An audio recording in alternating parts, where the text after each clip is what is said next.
So hello everyone, कैसे हो आप लोग। आशा करता हूँ आप लोग बहुत अच्छे होंगे। तो जैसा कि आपको मालूम, हमारे चल रहा क्लास 12 के बायोलॉजी का दूसरा अध्याय जिसका नाम है पुष्पीय पात्र में लैंगिक जनन यानी कि sexual reproduction in flowering plant. तो आज इस अध्याय का हमारा 8वां पार्ट होने वाला है। इससे पहले मैंने 7 पार्ट इस चैप्टर के ऑलरेडी कंप्लीट कर रखे हैं। तो अगर आपने उसको नहीं देखा है तो हमारे चैनल के पेज में जाकर आप उसको देख सकते हैं। तो आज के सेशन में हम बात करेंगे गुरु बीजाणु जनन यानी कि मेगा स्पोरोजेनेसिस की, जिससे क्या होता है गुरु बीजाणुओं या मेगा स्पोर्स का निर्माण होता है। तो इस प्रोसेस को पढ़ने से पहले मैं आपको पिछले सेशन की कुछ बातें याद दिलाना चाहूंगा।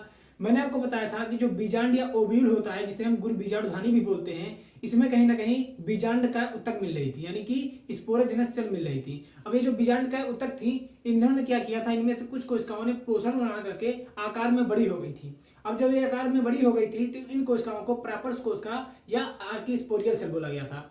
तो ये जो प्रापर्स कोशिकाएं थी, इन्होंने समसूत्री विभाजन आगे जाकर के किया और जिससे 2 प्रकार की कोशिकाएं बनी थी। पहली कोशिका थी प्राथमिक भित्तीय कोशिका या प्राइमरी पैराइटल सेल, और दूसरी कोशिका थी प्राथमिक बीजाणुजनक कोशिका या प्राइमरी स्पोरोजेनस सेल। तो हमने बताया था कि जो प्राथमिक भित्तीय कोशिका थी उसने 1 से 3 बार समसूत्री विभाजन किया था, यानी कि 1 से 3 बार मिटोटिक सेल डिवीजन किया, जिससे 2 से 8 कोशिकाएं बनी थी। और उन कोशिकाओं का सारा पोषण किसने ग्रहण कर लिया था, प्राथमिक बीजाणुजनक कोशिका या प्राइमरी स्पोरोजेनस सेल ने, क्योंकि वो जो 8 कोशिकाएं बनी थी प्राथमिक भित्ति कोशिका के विभाजन से, वो नष्ट हो गई थी। और नष्ट होने के बाद जो सारा पोषण था उसको प्राथमिक बीजाणुजनक कोशिका ने ग्रहण कर लिया था और वो आकार में बड़ी हो गई थी। और आकार में बड़ी होने के बाद वो किसमें बदल गई थी, गुरु बीजाणु मात्र कोशिका में। तो गुरु बीजाणु मात्र कोशिका जो यहाँ पर आपको दिख रहा है, जो कैसे होती है, द्विगुणित होती है, ये किससे बनी है, ये कहीं ना कहीं प्राथमिक बीजाणुजनक कोशिका से ही बनी है। तो इस बात को आप लोग याद रखिएगा। तो आज हम इससे आगे के बारे में बात करने वाले हैं कि किस प्रकार से इस गुरु बीजाणु मात्र कोशिका से गुरु बीजाणुओं का निर्माण होगा। तो चलिए शुरुआत करते हैं आज के सेशन की। तो आप यहाँ पर देखिएगा कि ये जो गुरु बीजाणु मात्र कोशिका है जो द्विगुणित होती है, इसमें होगा अर्धसूत्री विभाजन। अब अर्धसूत्री विभाजन आपको मैंने पहले भी बता रखा है कि ये 2 स्टेप में होता है, यानी कि पहले अर्धसूत्री प्रथम होगा, उसके बाद अर्धसूत्री सेकंड होगा। तो कहीं ना कहीं प्रथम और द्वितीय को मिलाकर के कुल 4 प्रकार की कोशिकाएं बनती हैं। तो ये जो आपका गुरु बीजाणु मात्र कोशिका है जो द्विगुणित है, ये किसमें बदल जाएगा, अगुणित कोशिकाओं में बदल जाएगा और इनकी संख्या 4 होगी। तो यहाँ पर आपको दिख रहा होगा ये गुरु बीजाणु मात्र कोशिका विभाजित होकर के 4 कोशिकाएं बना रही है। इन चारों कोशिकाओं को बोला जाता है गुरु बीजाणु। इन चारों कोशिकाओं को गुरु बीजाणु या मेगा स्पोर बोला जाता है। अब याद रखिएगा, ये जो मेगा स्पोर बन रहे हैं, इन मेगा स्पोर में से जो इस आखिरी 3 कोशिकाएं आपको दिख रही हैं, या आखिरी गुरु बीजाणु जो दिख रहे हैं 3, ये क्या हो जाते हैं, नष्ट हो जाते हैं। तो यहाँ पर देखिएगा ये 3 गुरु बीजाणु आगे चल करके नष्ट हो जाएंगे। क्यों? क्योंकि आप जब देखेंगे ये गुरु बीजाणु मात्र कोशिका यहाँ पर आपको दिख रही है, ये गुरु बीजाणु मात्र कोशिका जब विभाजन करेगी तो कहीं ना कहीं 4 कोशिकाएं बनेगी। तो यहाँ पर देखिएगा इस तरीके से 4 कोशिकाएं बन जाएंगी। अब आपको दिख रहा होगा इन 4 कोशिकाओं में से हर एक कोशिका अगुणित है, जो कि मैंने यहाँ पर आपको दिखा रखा है। यन का मतलब होता है अगुणित और 2n का मतलब होता है द्विगुणित, यानी कि डिप्लॉइड। तो ये चारों कोशिकाएं अगुणित हैं और इनमें से जो ये 3 कोशिका दिख रही है जो कहां पर है, बीजाणु द्वार या माइक्रोपाइल की तरफ है। तो ये जो बीजाणु द्वार की तरफ की 3 कोशिकाएं हैं जिन्हें गुरु बीजाणु बोला जाता है, ये नष्ट हो जाती हैं। अब नष्ट होने के बाद इनका जो सारा पोषण है ये बची हुई एक जो गुरु बीजाणु की कोशिका है ये ग्रहण कर लेगी। अब जब ये पूरा पोषण ग्रहण कर लेगी तो आप यहाँ आगे देखिएगा, ये पोषण ग्रहण करने के बाद बदल जाती है क्रियाशील गुरु बीजाणु में। किसमें? क्रियाशील गुरु बीजाणु या एक्टिव मेगा स्पोर भी से बोला जाता है। तो क्रियाशील गुरु बीजाणु किससे बना, तो आपको मालूम होना चाहिए कि जो ये गुरु बीजाणु था बचा हुआ, उसने बाकी के जो नष्ट हुए गुरु बीजाणु थे उनका पोषण ग्रहण कर लिया था और पोषण ग्रहण करने के बाद ये क्रियाशील गुरु बीजाणु में बदल जाता है। अब आपको यहाँ पर क्वेश्चन पूछा जाएगा कि गुरु बीजाणु जनन होता क्या है। तो आपको मालूम चला कि कहीं ना कहीं जो गुरु बीजाणु मात्र कोशिका है, यानी कि जो यहाँ पर लिखा गया है गुरु बीजाणु मात्र कोशिका, गुरु बीजाणु मात्र कोशिका से गुरु बीजाणुओं के निर्माण की जो प्रक्रिया होती है इसी को हम गुरु बीजाणु जनन बोलते हैं। तो यहाँ पर आपको दिख रहा होगा गुरु बीजाणु मात्र कोशिका है और इसमें अर्धसूत्री विभाजन हुआ जिससे क्या बना, गुरु बीजाणु बने। तो ये गुरु बीजाणु मात्र कोशिका से बनते हैं, इसीलिए इस प्रोसेस को क्या बोला जाता है, गुरु बीजाणु जनन या मेगा स्पोरोजेनेसिस बोला जाता है। तो आगे अब हम बात करते हैं, ये जो क्रियाशील गुरु बीजाणु बना है ये क्या होगा, अगर हम इसको बाहर निकाल कर देखें तो आपको ये बीजाणु दिख रहा है, बीजाणु में क्रियाशील गुरु बीजाणु है और इसको अगर हम बाहर निकालते हैं तो इस तरीके से ये दिखता है। तो ये जो क्रियाशील गुरु बीजाणु है इसमें आपको दिख रहा होगा अगुणित केंद्रक।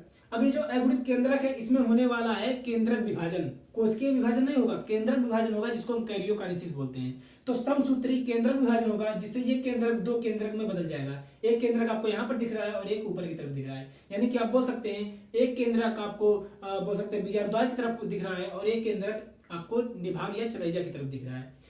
तो आप अब आगे देखेंगे तो इसमें फिर से समसूत्री विभाजन होगा। अब दूसरी बार समसूत्री विभाजन हो रहा है, तो यानी कि ये केंद्रक फिर से 2 केंद्रक बनाएगा और ये भी 2 बनाएगा, तो इस तरीके से 4 केंद्रक हो जाएंगे। तो अब इस आप गुरु बीजाणुधानी में अगर गुरु बीजाणु में देखेंगे तो यहाँ पर 2 केंद्रक इस साइड, 2 केंद्रक इस साइड, यानी कि 4 केंद्रक दिख रहे हैं।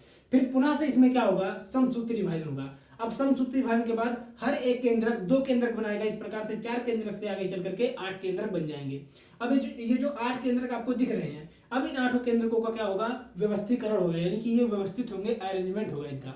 तो आपको कहीं ना कहीं मालूम चला कि ये जो क्रियाशील गुरु बीजाणु है, इसके अंदर जो केंद्रक मिल रहा है उसने कितनी बार समसूत्री विभाजन किया, 3 बार। एक बार ये हो गया, फिर यहाँ पर किया और फिर यहाँ पर, यानी कुल मिलाकर 3 बार इसने समसूत्री या मिटोटिक सेल डिवीजन किया, जिससे 8 केंद्रक बने। अब ये 8 केंद्रक व्यवस्थित हो रहे हैं, यानी कि इनमें से 3 केंद्रक चले जाएंगे निभाग या चलैजा की तरफ और 3 केंद्रक आ जाएंगे कहां पर, बीजाणुद्वार या माइक्रोपाइल की तरफ। अब बीच में जो 2 केंद्रक दिख रहे हैं ये कहलाते हैं, याद रखिएगा, ये ध्रुवीय केंद्रक कहलाते हैं। क्या कहलाते हैं, ध्रुवीय केंद्रक, यानी कि पोलर न्यूक्लियाई इन्हें कहा जाता है। अब इन केंद्रकों के ऊपर चढ़ने वाला है कोशिका झिल्ली। तो यहाँ पर आप देख सकते हैं इन केंद्रकों के ऊपर किसका निर्माण होगा, कोशिका झिल्ली, यानी कि जिसे हम सेल मेम्ब्रेन बोलते हैं। अब जब ये कोशिका झिल्ली का निर्माण इन केंद्रकों के ऊपर हो जाएगा तो ये केंद्रक ना होकर के कोशिकीय अवस्था में आ जाएंगे। तो आप ध्यान से देखिएगा, यहाँ पर ये 3 केंद्रक आपके निभाग की तरफ थे और 3 केंद्रक थे कहां पर, बीजाणुद्वार की तरफ। तो इनके ऊपर क्या चढ़ा गया, हर एक केंद्रक के ऊपर कोशिका झिल्ली चढ़ गया है। तो यानी कि यहाँ पर 3 कोशिका बन गई और यहाँ पर भी 3 कोशिकाएं बन गई हैं। अब यहाँ पर जो बीच में 2 केंद्रक थे, इनके ऊपर केवल सिंगल क्या चढ़ता है, कोशिका झिल्ली का आवरण चढ़ता है, यानी कि कहीं ना कहीं जो कोशिका आवरण का झिल्ली चढ़ा है वो दोनों केंद्रकों के ऊपर एक साथ चढ़ा है। इसलिए ये जो कोशिका होती है ये द्विकेंद्रकीय हो जाती है, यानी कि यहाँ पर जो कोशिका बनेगी ये द्विकेंद्रकीय होगी। इस बात को याद रखिएगा। अब अगर पूरी संरचना की बात की जाए तो ये जो पूरी संरचना बनी है क्रियाशील गुरु बीजाणु के अंदर, इस पूरी संरचना को हम बोलते हैं भ्रूण कोश या एम्ब्रियो सेक। तो एम्ब्रियो सेक कैसे बना, तो याद रखिएगा, एम्ब्रियो सेक बना है क्रियाशील गुरु बीजाणु से, यानी कि क्रियाशील गुरु बीजाणु ने कहीं ना कहीं समसूत्री विभाजन किया। उसके बाद उनके अंदर के जो न्यूक्लियस थे उनका व्यवस्थीकरण हुआ और व्यवस्थीकरण होने के बाद इनके ऊपर कोशिका झिल्ली चढ़ गया और तब जाकर के क्रियाशील गुरु बीजाणु आपके भ्रूणकोश या एम्ब्रियो सेक में बदल गया। अब एम्ब्रियो सेक के अंदर की अगर संरचना देखी जाए तो आपको यहाँ पर जो 3 कोशिकाएं दिख रही हैं, इन कोशिकाओं को बोला जाता है एंटीपोडल सेल या प्रतिमुखी कोशिका। क्लियर है, जो कहां पर होती हैं, जो निभाग के साइड में होती हैं। अब आप देखेंगे तो यहाँ पर जो आपको एक कोशिका दिख रही है जो द्विकेंद्रकीय है, इसको बोला जाता है ध्रुवीय कोशिका, या इसी को हम पोलर सेल बोलते हैं। जो कैसा होता है, द्विकेंद्रकीय होता है। इस बात को भी आप देख रहे हैं। अब यहाँ पर 3 कोशिकाएं दिख रही हैं, तो इन 3 कोशिकाओं में से जो बड़ी वाली कोशिका आपको दिख रही है इसे बोला जाता है अंड कोशिका या एग सेल। अब यही अंड कोशिका या एग सेल क्या कहलाती है, मादा युग्मक। तो याद रखिएगा, मादा युग्मक कौन होता है, अंड कोशिका होता है, जो भ्रूणकोश के अंदर होता है। अब आखिरी में ये जो 2 कोशिकाएं दिख रही हैं साइड में, इनको बोला जाता है सहायक कोशिका, या इसी को सिनर्जेट बोला जाता है। और अगर अंड कोशिका और सहायक कोशिका को हम संयुक्त रूप से बोलें तो इसको अंड उपकरण या इसको एग अपरेटस के नाम से भी जानते हैं। तो यहाँ पर आपके पूरे भ्रूणकोश के अंदर जितनी भी कोशिकाएं उपस्थित हैं उनकी संरचना बता दी गई है। अब यहाँ से जो क्वेश्चन उठता है, याद रखिएगा, आपसे पूछा जाएगा इस भ्रूणकोश की स्थिति कितनी होती है। तो याद रखिएगा, ये जो भ्रूणकोश होता है ये 7 कोशिकीय, यानी कि ये 7 कोशिकीय और 8 केंद्रकीय अवस्था में होता है। अब अगर देखा जाए तो आपको यहाँ पर 3 कोशिका इस साइड में दिख रही है, 3 कोशिका इस साइड में दिख रही है और 1 कोशिका बीच में। तो 3 इधर के 3 इधर के और 1 बीच में, कुल मिलाकर 7 कोशिकाएं हो गई हैं। और केंद्रकीय अवस्था अगर पूछी जाएगी तो 3 केंद्रक यहाँ पर हो गए, 3 केंद्रक यहाँ पर हो गए। और मैंने आपको बताया कि जो ध्रुवीय कोशिका होता है ये द्विकेंद्रकीय होता है, यानी कि यहाँ पर 2 केंद्रक, तो कुल मिलाकर 8 केंद्रक हो जाते हैं। तो एक भ्रूणकोश की जो संरचना होती है वो 7 कोशिकीय और 8 केंद्रकीय होती है। तो इस तरीके से इस भ्रूणकोश के अंदर जो अंड कोशिका मिल रहा है या एग सेल मिल रहा है, ये क्या कहलाता है, मादा युग्मक कहलाता है। तो इसीलिए मादा युग्मक चूंकि भ्रूणकोश के अंदर मिलता है, इसीलिए इस भ्रूणकोश को हम क्या बोलते हैं, मादा युग्मकोद्भित्ति, यानी कि फीमेल गैमेटोफाइट बोला जाता है। क्लियर है इतनी बात। और आपको मैंने बताया था कि जो नर जो होता है नर युग्मकोद्भित्ति कौन था, तो मैंने बताया था आपको परागकण जो होता है वो नर युग्मकोद्भित्ति होता है। तो ये सारी बातें आपको मैंने क्लियर कर दी हैं। आपने मादा युग्मक का निर्माण भी देख लिया, जो आपका अंड कोशिका होता है वही मादा युग्मक कहलाता है, और आपने नर युग्मक का भी निर्माण देख लिया था जो कि परागकण के अंदर प्रेजेंट होता है। तो आपने सारा कुछ प्रोसेस देख लिया है, किस प्रकार से मादा युग्मक का निर्माण होता है पुष्प में और किस प्रकार से नर युग्मक का निर्माण होता है। तो अब हम अगले सेशन में बात करेंगे पॉलिनेशन यानी कि परागण की, कि किस प्रकार से नर युग्मक मादा युग्मक के पास पहुंचता है।